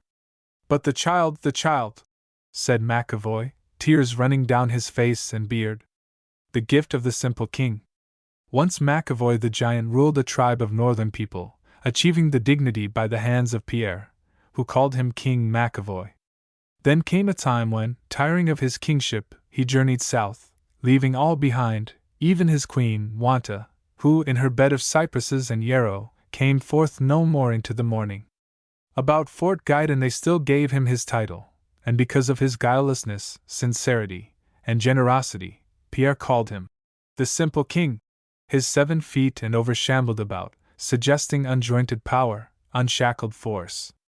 No one hated McAvoy, many loved him. He was welcome at the fire and the cooking pot, yet it seemed shameful to have so much man useless, such an engine of life, which might do great things, wasting fuel. Nobody thought much of that at Fort Guyton, except, perhaps, Pierre, who sometimes said, "My simple king, some day you shall have your great chance again, but not as a king, as a giant, a man, voila!" The day did not come immediately, but it came. When Ida, the deaf and dumb girl, married Hilton, of the HBC, every man at Fort Guyton, and some from posts beyond, sent her or brought her presents of one kind or another. Pierre's gift was a Mexican saddle. He was branding Ida's name on it with the broken blade of a case knife when McAvoy entered on him, having just returned from a vagabond visit to Fort Sten. "Is it digging out or carving in wire?" he asked, puffing into his beard. Pierre looked up contemptuously, but did not reply to the insinuation, for he never saw an insult unless he intended to avenge it, and he would not quarrel with McAvoy. "What are you going to give?" he asked. Give what to who, hop o' me thumb," McAvoy said, stretching himself out in the doorway, his legs in the sun, head in the shade. "You've been taking a walk in the country, then?" Pierre asked, though he knew. "To Fort Sten, a berryin', 2 christenings, and a weddin', and lashin's avy grog and swill all that, me button o' the north." La la! What a fool you are, my simple king! You've got the things end foremost. Turn your head to the open air, for I go to light a cigarette, and if you breathe this way, there will be a grand explode. Ah, your thumb in your eye, Pierre! It's like a baby's, me breath is, milk and honey it is, I ease, and Father Corain, that was doin' the trick for the love o' God, says he to me, little Tim McAvoy I ease, little Tim McAvoy, says he, when are you goin' to buckle to for the love o' God, says he. Ashamed I was, Pierre, that Father Corain should spake to me like that, for I'd only a twig twisted at me hips to kape me trousies up, and I thought 'twas that he had in his eye. Buckle to, says I, Father Corain? Buckle to, your riverence? Feelin' I was at the twigs the while. I, little Tim McAvoy, he says he, you've been out in the husks avy idleness long enough. When are you goin' to buckle to? You had a kingdom and ye guv it up, says he. Take a field, get a plough, and buckle to, says he, and turn back no more. Like that, says Father Corain, and I thinkin' all the time 'twas the one o' me belt he was drivin' at. Pierre looked at him a moment idly, then said, Such a tomfool! And where's that grand leather belt of yours, my monarch? A laugh shook through McAvoy's beard. For the weddin' it went, buckled the two up wid it for better or worse, and petty they looked, they did, standin' there in me cinch, and one hole left, ah ease, Pierre. And what do you give to Ida? Pierre asked, with a little emphasis of the branding iron. McAvoy got to his feet. Ida! Ida! Said he. Is that saddle for Ida? Is it her and Hilton that's to ate half one dish together? That rose o' the valley, that bird wid a song in her face and none in her tongue. That daisy.avia thing, steppin' through the world like a sprig o' glory. Ah, Pierre, thim too, and I'd divil a scrap to give, good or bad. I've nothin' at all in the wide world but the clothes in me back, and thim hangin' on the underbrush. Giving a little twist to the twigs. And many a meal and many a dipper o' drink she's guv me, little smiles dancin' at her lips.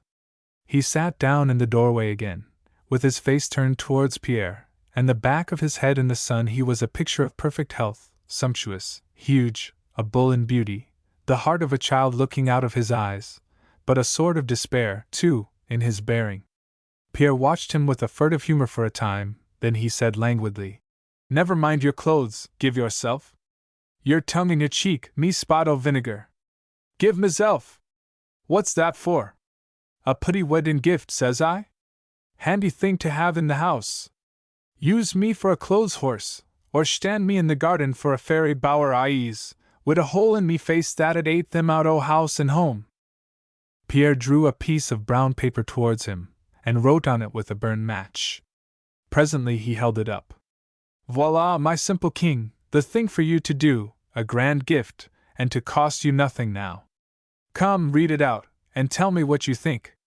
McAvoy took the paper, and in a large, judicial way, read slowly. On demand for value received, I promise to pay to Ida Hilton, or order meself, Tim McAvoy, standin' 7'3" on me bare foot, wid interest at nothin' at all. McAvoy ended with a loud smack of the lips. McGuire! He said, and nothing more.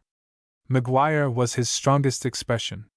In the most important moments of his career he had said it, and it sounded deep, strange, and more powerful than many usual oaths. A moment later he said again, McGuire! Then he read the paper once more out loud. What's that, me Frenchman? He asked. What Balsbub's tricks are we at now? Pierre was complacently eyeing his handiwork on the saddle. He now settled back with his shoulders to the wall, and said, See, then, it's a little promissory note for a wedding gift to Ida. When she says some day, Tim McAvoy, I want you to do this or that, or to go here or there, or to sell you or trade you, or use you for a clothes horse, or a bridge over a canyon, or to hold up a house, or blow out a prairie fire, or be my second husband, you shall say, Here I am, and you shall travel from heaven to Halifax, but you shall come at the call of this promissory. Pierre's teeth glistened behind a smile as he spoke, and McAvoy broke into a roar of laughter. Black's the white o' your eye, he said at last, and a joke's a joke. 7'3" I am, and sound avy wind and limb, and a weddin' gift to that swate rose o' the valley. Aisy, Pierre. A bit o' foolin' 'twas ye put on the paper, but truth I'll make it, me cock o' the walk that's me gift to her in Hilton, and no other. And a dab wid red wax it shall have, and what more be the word o' Freddie Tarleton the lawyer. You're a great man, said Pierre with a touch of gentle irony, for his natural malice had no play against the huge ex-king of his own making. With these big creatures, he had connived with several in his time. He had ever been superior, protective, making them to feel that they were as children beside him. He looked at McAvoy musingly, and said to himself, "Well, why not? If it is a joke, then it is a joke. If it is a thing to make the world stand still for a minute sometime, so much the better. He is all waste now. By the holy, he shall do it. It is amusing, and it may be great by and by." Presently Pierre said aloud, "Well, my McAvoy, what will you do? Send this good gift?" "Aye, Pierre, I stand by that from the crown av me head to the sole av me foot sure. Face like a mornin' in May, and hands like the tunes of an organ, she has. Spakes wid a look av her eye and a twist av her putty lips and swaying body, and talkin' to you without a word. Ah, motion, motion, motion, ease, that's it. And I've seen her and tap av a hill wid the wind blowin' her hair free, and the yellow buds on the tree, and the grass green beneath her feet, the world smilin' between her and the sun, pictures, pictures, ease. Promissory notice on demand, is it any toime? 7 foot 3 on me bare toes, but father o' sin! When she calls I come ease." "On your oath, McAvoy?" asked Pierre. "By the book av the mass?" McAvoy stood up straight till his head scraped the cobwebs between the rafters, the wild indignation of a child in his eye. "D'ye think I'm a thafe to stale me own word? Hut! I'll break ye in two, ye wisp o' straw, if ye doubt me word to a lady. There's me note av hand, and ye shall have me fist on it, in writin', at Freddie Tarleton's office, wid a blotch av red and the Queen's head at the bottom." "Maguire!" he said again, and paused, puffing his lips through his beard. Pierre looked at him a moment, then waving his fingers idly, said, "So, my strawbreaker! Then tomorrow morning at 10 you will fetch your wedding gift. But come so soon now to M.C. Tarleton's office, and we will have it all as you say, with the red seal and the turn of your fist, yes. Well, well, we travel far in the world, and sometimes we see strange things, and no two strange things are alike. No, there is only one McAvoy in the world, there was only one Sean McGann. Sean McGann was a fine fool, but he did something at last, truly yes, Tim McAvoy, perhaps, will do something at last on his own hook. Hey, I wonder!" He felt the muscles of McAvoy's arm musingly, and then laughed up in the giant's face. "Once I made you a king, my own, and you threw it all away. Now I make you a slave, and we shall see what you will do. Come along, for M.C. Tarleton."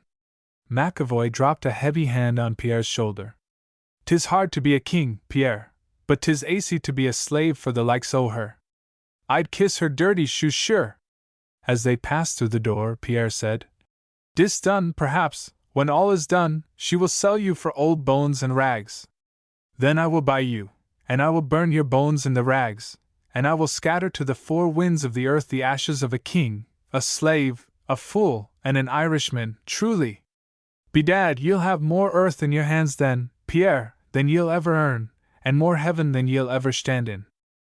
Half an hour later they were in Freddie Tarleton's office on the banks of the Little Big Swan, which tumbled past, swelled by the first rain of the early autumn. Freddie Tarleton, who had a gift of humor, entered into the spirit of the thing, and treated it seriously, but in vain did he protest that the large red seal with Her Majesty's head on it was unnecessary. McAvoy insisted, and wrote his name across it with a large indistinctness worthy of a king. Before the night was over, everybody at Guyton Hill, save Hilton and Ida, knew what gift would come from McAvoy to the wedded pair. 2. The next morning was almost painfully beautiful, so delicate in its clearness, so exalted by the glory of the hills, so grand in the limitless stretch of the green-brown prairie north and south.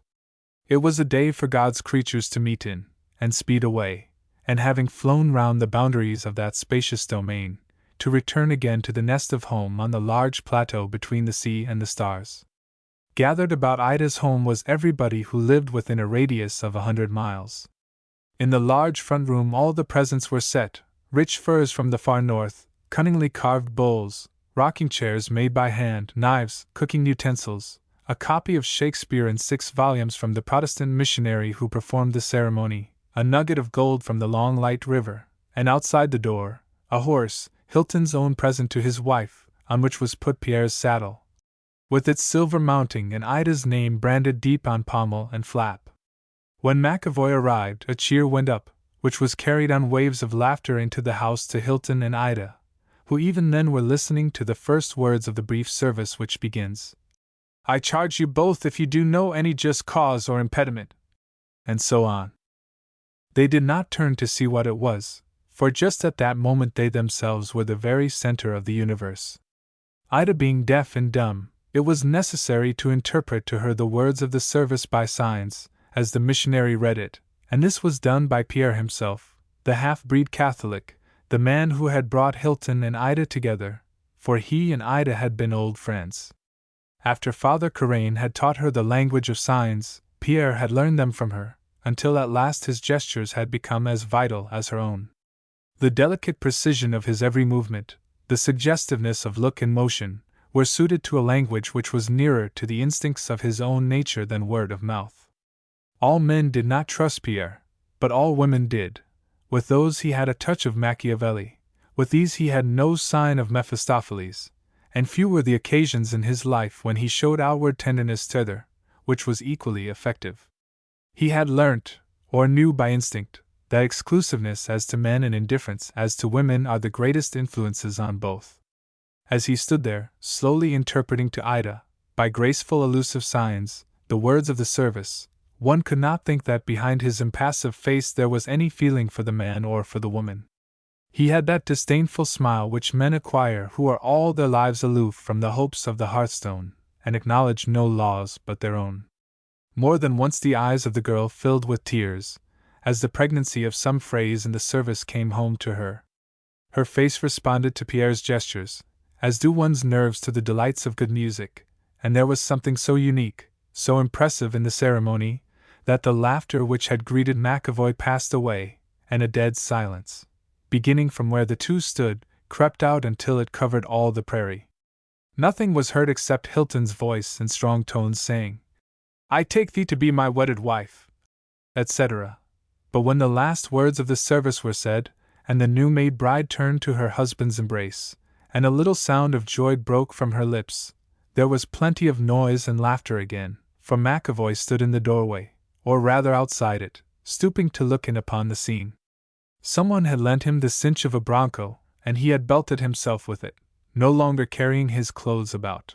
On the underbrush, Hilton laughed and stretched out his hand. "Come in, King," he said. "Come and wish us joy." McAvoy parted the crowd easily, forcing his way, and instantly was stooping before the pair, for he could not stand upright in the room. "Ah, now, Hilton, is it you, that's pluckin' the rose avy the valley, snatchin' the stars out avy the sky? Ah, Hilton, the like o' that!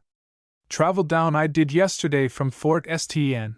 and divil a word I knew till Pierre hit me in the eye wid it last night, and no time for a present, for a wedding gift, no, no!"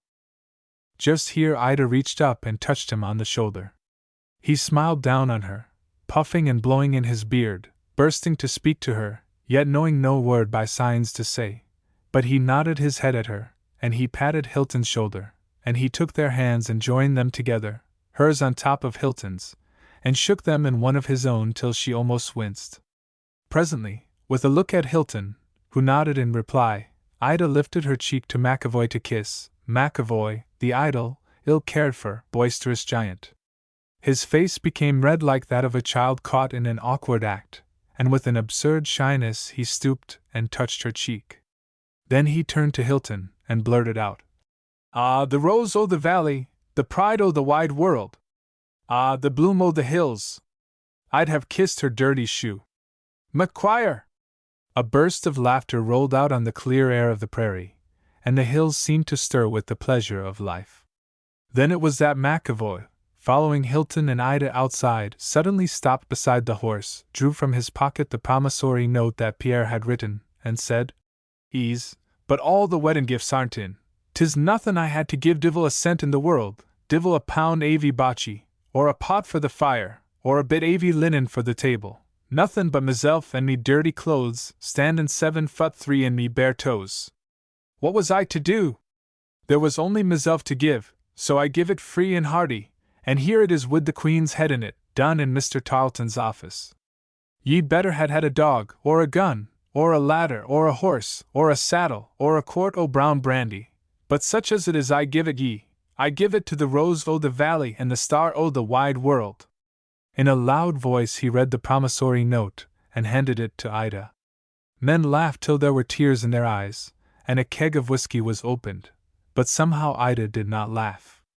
She and Pierre had seen a serious side to McAvoy's gift, the childlike manliness in it.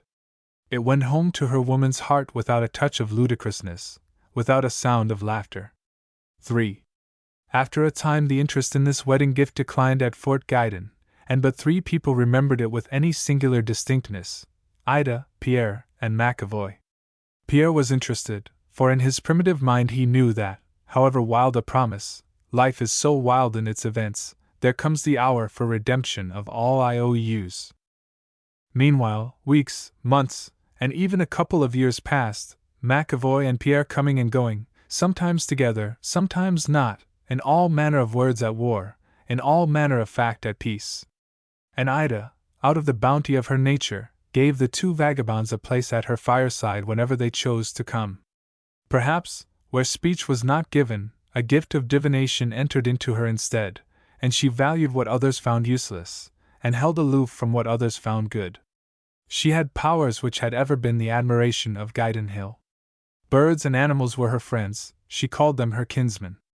A peculiar sympathy joined them, so that when, at last, she tamed a white wild duck, and made it do the duties of a carrier pigeon, no one thought it strange.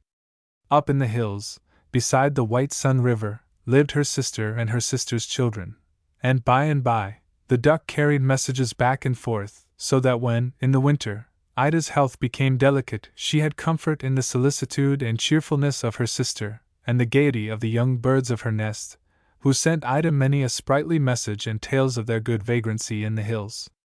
In these days Pierre and McAvoy were little at the post, save now and then to sit with Hilton beside the fire, waiting for spring and telling tales.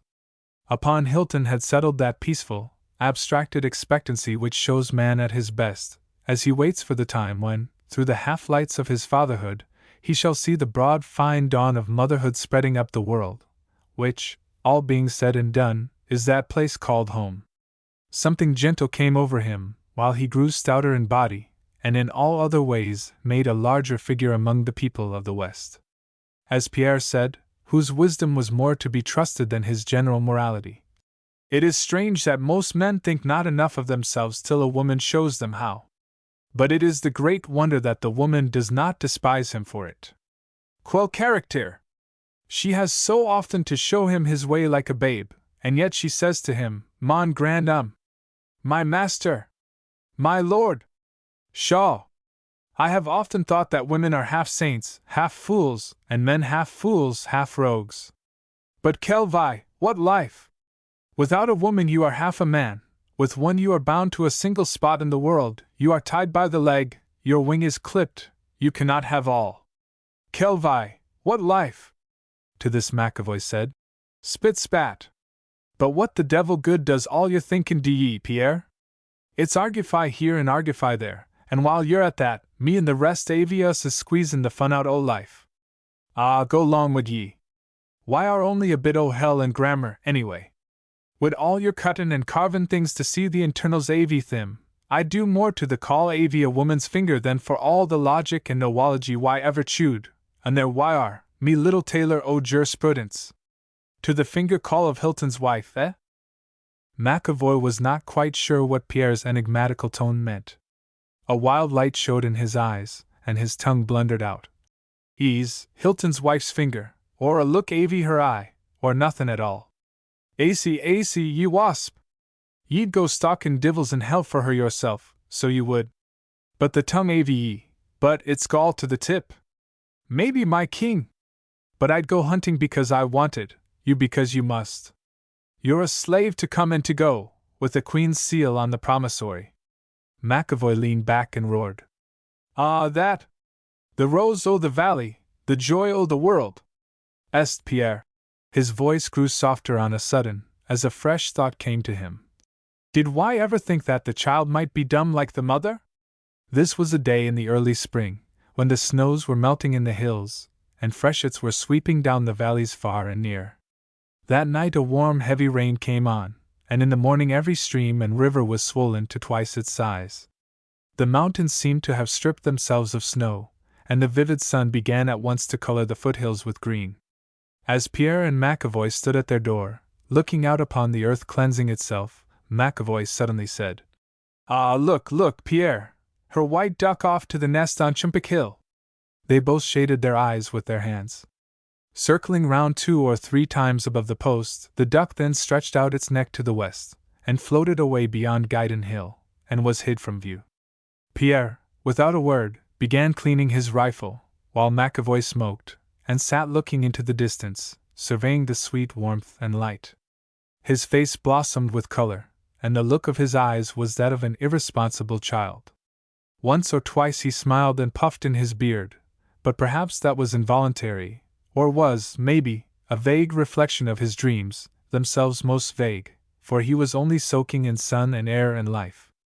Within an hour they saw the wild duck again passing the crest of Guyden, and they watched it sailing down to the post, Pierre idly fondling the gun, McAvoy half roused from his dreams. But presently they were altogether roused, the gun was put away, and both were on their feet, for after the pigeon arrived there was a stir at the post, and Hilton could be seen running from the store to his house, not far away. Something's wrong there, said Pierre. D'ye think 'twas the duck brought it? Asked McAvoy. Without a word Pierre started away towards the post, McAvoy following. As they did so, a half-breed boy came from the house, hurrying towards them.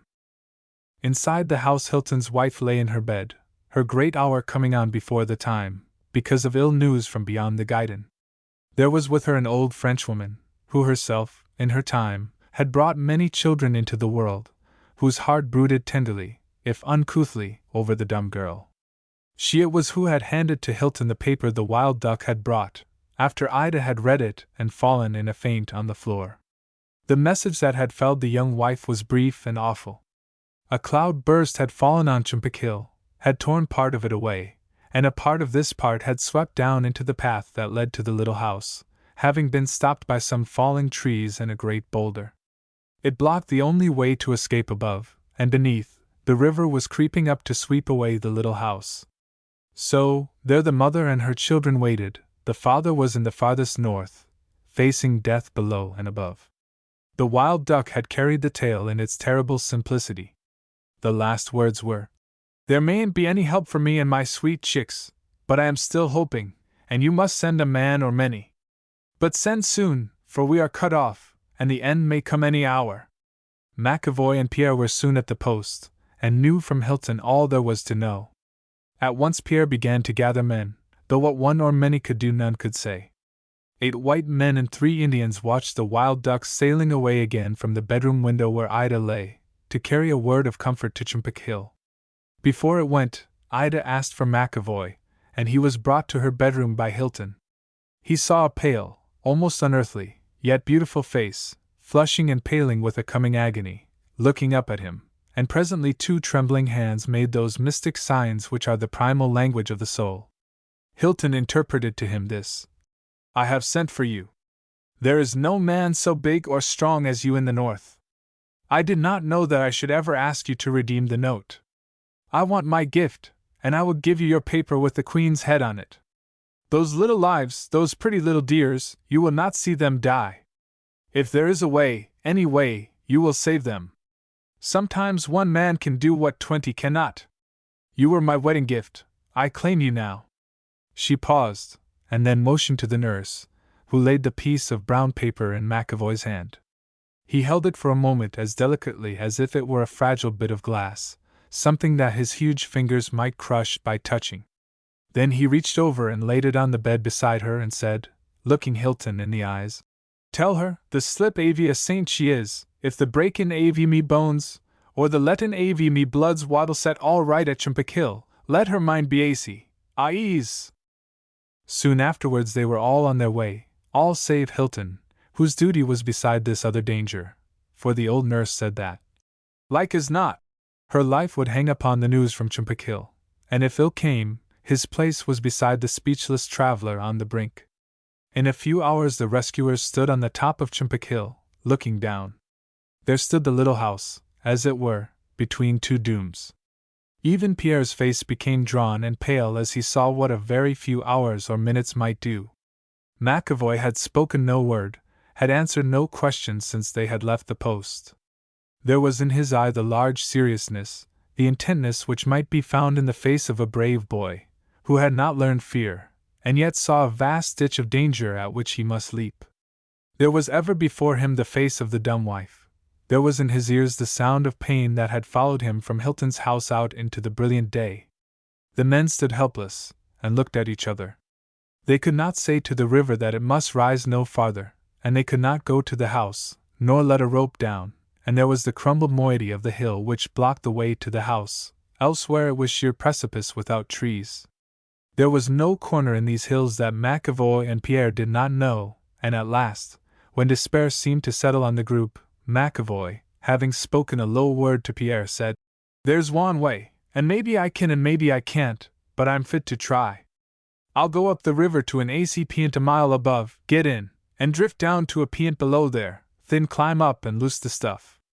Every man present knew the double danger, the swift headlong river, and the sudden rush of rocks and stones, which must be loosed on the side of the narrow ravine opposite the little house.